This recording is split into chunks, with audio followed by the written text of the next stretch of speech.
They're selling postcards of the hanging. They're painting the passports brown. The beauty parlor is filled with sailors. The circus is in town. Here comes the blind commissioner. They've got him in a trance. One hand is tied to the tightrope walker. The other is in his pants. And the riot squad, they're restless. They need somewhere to go. As Lady and I look out tonight from Desolation Road.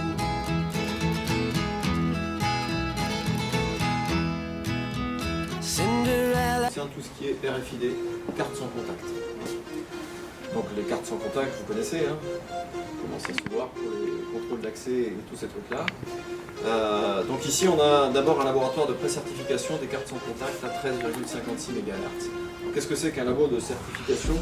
C'est quelque chose qui propose des bancs normalisés, hein, des bancs normalisés où on sait exactement combien est émis, combien est reçu, les protocoles d'échange, qui permet de passer les produits pour voir s'ils vérifient les différentes normes, hein, parce qu'il y a des normes bien sûr pour réaliser l'ensemble de ces échanges. Donc ici les gens sont spécialisés en antennes, ils sont spécialisés en haute fréquence, puisque c'est des choses qui fonctionnent soit à 1356 MHz pour la plupart des cartes d'accès que vous connaissez, soit pour les tags que vous avez sur les vêtements ou autres, les antivols, ce qui pourrait remplacer les étiquettes électroniques à 2,4 GHz.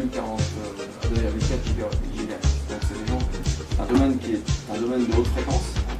C'est aussi une électronique un peu particulière, les étiquettes haute fréquence et l'ensemble des choses qui sont. Donc ici vous avez alors, des tags, ça ce sont des antennes. Hein. Vous voyez, c'est des différentes antennes diverses et variées. Vous avez des antennes de lecteurs, des antennes de la taille d'une carte. En fait, dans une carte, la plupart du temps, vous avez forcément une antenne qui collecte comme ça, puisque c'est sans alimentation, hein, les cartes sans contact, il n'y a pas d'alimentation. L'alimentation est récupérée par l'antenne, ça réveille le circuit qui est à l'intérieur, qui commence ensuite à discuter avec le lecteur. C'est comme ça que ça fonctionne. Donc il y a un aspect récupération d'énergie, protocole d'échange, échange, modulation, hein, tout ce qui peut être comme ça. Donc plus informatique. Y compris un certain nombre de choses concernant l'iris et autres. Donc aujourd'hui on fait aussi des choses dans les boutons, hein, pour les antivols. C'est-à-dire qu'à l'intérieur d'un bouton comme ça, vous pouvez très bien avoir un tag qui permet d'identifier, c'est un peu comme un code barre. Quand vous le passez sous un lecteur, il reconnaît, il est lu, et on peut savoir plein de choses sur lui. Donc là vous avez quelques exemples de lecteurs. Là vous avez des exemples de robots.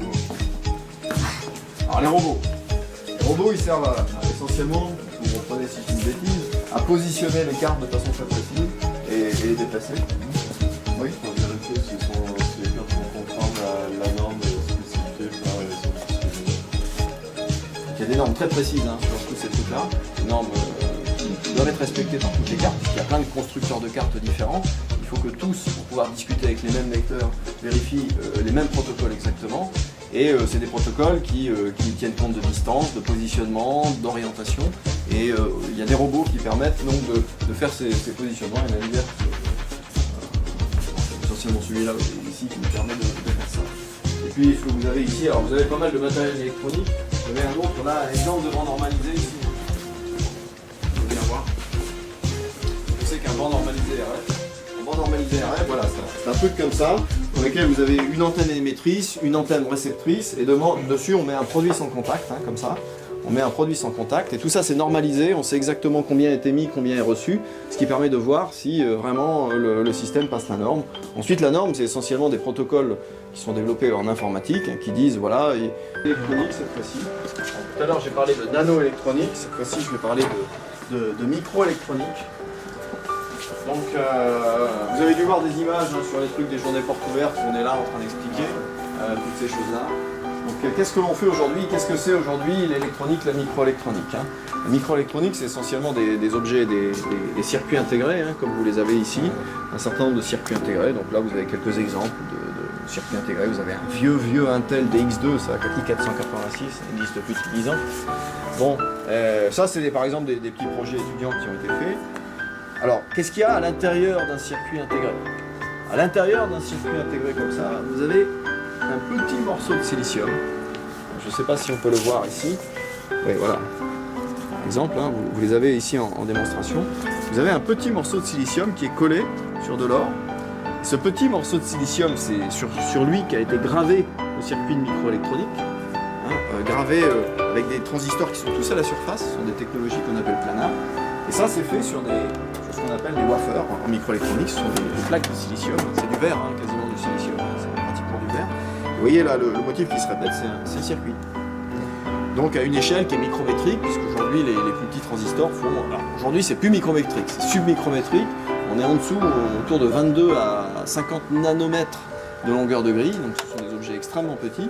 C'est-à-dire que sur un petit morceau comme ça, vous avez plusieurs centaines de millions, voire milliards de transistors qui sont interconnectés et qui font la complexité des circuits, microprocesseurs et autres que vous avez. Vous avez un peu ici l'évolution aussi de la technologie, c'est-à-dire que on a des projets qui concernent ici la réalisation d'un œil bionique. Un œil, c'est un peu Terminator.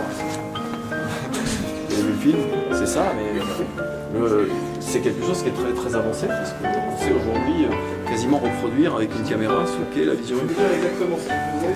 Vous devez aller chercher une pince, cette pince-là qui allait attraper des bouts, des cubes qui se trouvent dans un espace de jeu, qui doit aller déposer ailleurs.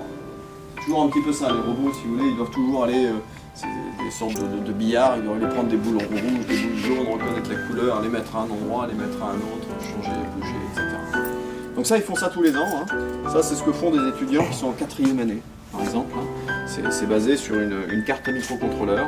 La plupart du temps, bon, il y a tout un aspect capteur, il y a tout un aspect informatique, tout un aspect même mécanique. Hein. Vous voyez, ils font presque du mécano hein, pour les trucs. Et tous les robots, ensuite, ils s'affrontent dans une compétition. Et celui qui gagne, en général, c'est limité. Donc il y a des activités de recherche au sein de l'école. Ces activités de recherche, elles sont rattachées à un laboratoire qui est un laboratoire qui s'appelle, dont vous verrez le sigle un peu partout, qui s'appelle l'IM2NP, hein, qui est un laboratoire sur Marseille et Toulon, où il y a 350 personnes dans ce laboratoire. Donc ici, on fait de l'électronique moléculaire ou de la nanoélectronique, enfin, c'est un petit peu les deux. En tout cas, c'est ce qu'on étudie. L'idée très simple, c'est d'utiliser des objets qui ont des tailles moléculaires ou des tailles nanométriques, des couches qui ont des tailles nanométriques, pour réaliser un certain nombre de fonctions électroniques qui aujourd'hui sont encore réalisées en microélectronique par des choses qui...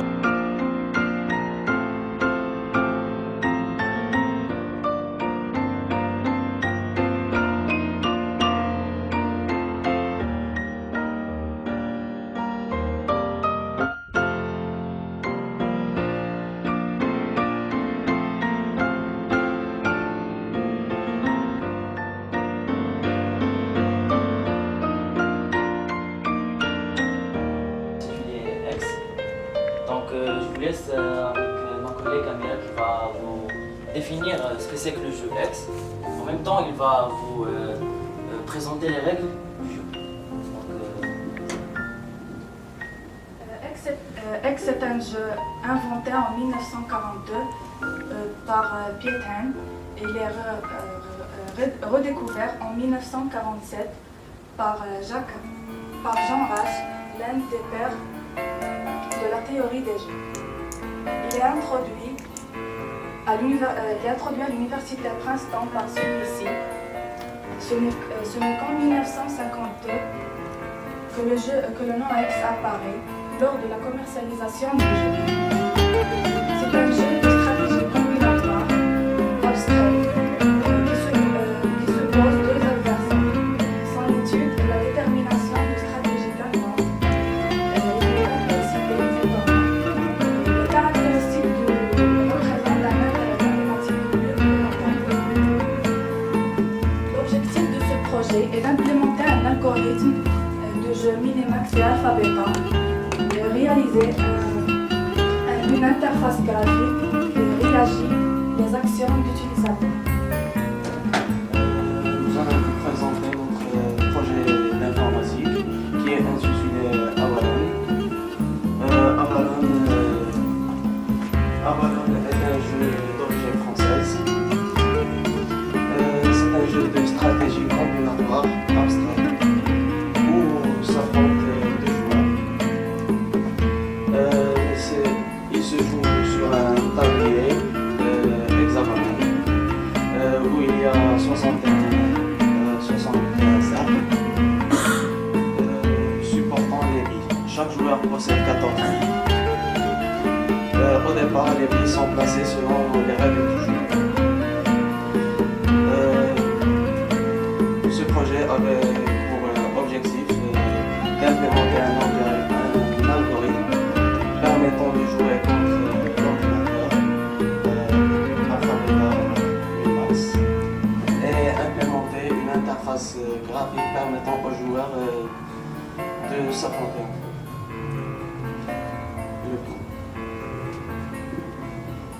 Et voilà les démarches qu'on a suivies pour atteindre nos objectifs, en commençant par les règles du jeu. On va détailler les règles du jeu. Tout d'abord, il faut choisir la couleur de la bille. Après, le joueur qui possède les billes, bon, c'est toujours celui le premier qui commence. À tour de rôle, les joueurs déplacent deux ou une soit billes envers des cases voisines. Le déplacement peut se faire en ligne ou latéralement. Une fois la sixième bille d'un joueur est éjectée, c'est automatiquement on déclare la perte du joueur.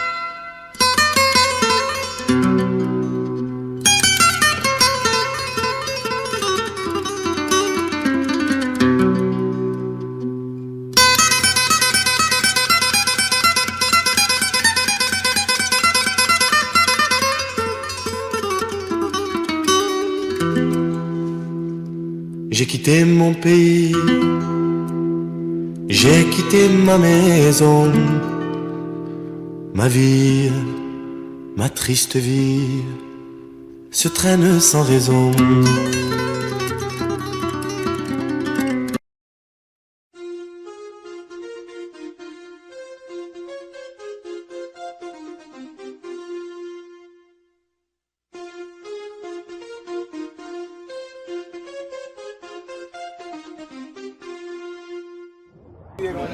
Les arsenaux ici, les grands bâtiments. Le grand bâtiment, tu vois, il y a un très grand bâtiment avec plein de petites fenêtres là. Ce qui s'appelle la corderie. En fait, il faisait 200 mètres de long. C'est là-dedans qu'ils cordaient. Pour les bateaux, à l'époque de la marine à voile, ils devaient avoir des bâtiments très très longs pour faire les cordes. Donc on voit bien la vieille ville. La vieille ville qui s'adosse à l'ensemble. Ensuite, il y a la deuxième partie qui vient juste au bout.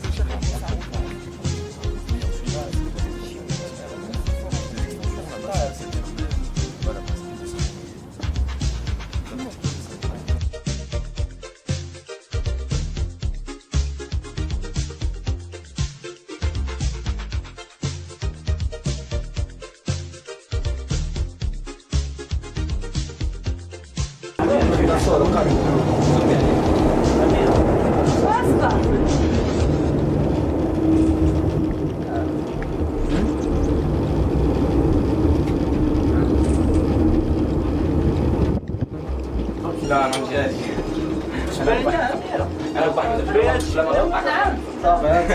بلا ما تقطع صافي بينك شويه بلا ما تقطع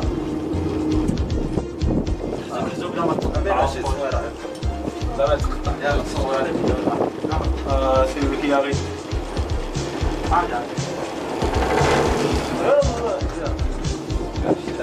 شو دابا انا راه قلت لكم شو هنا كان عمي اخر وحده قطع خليها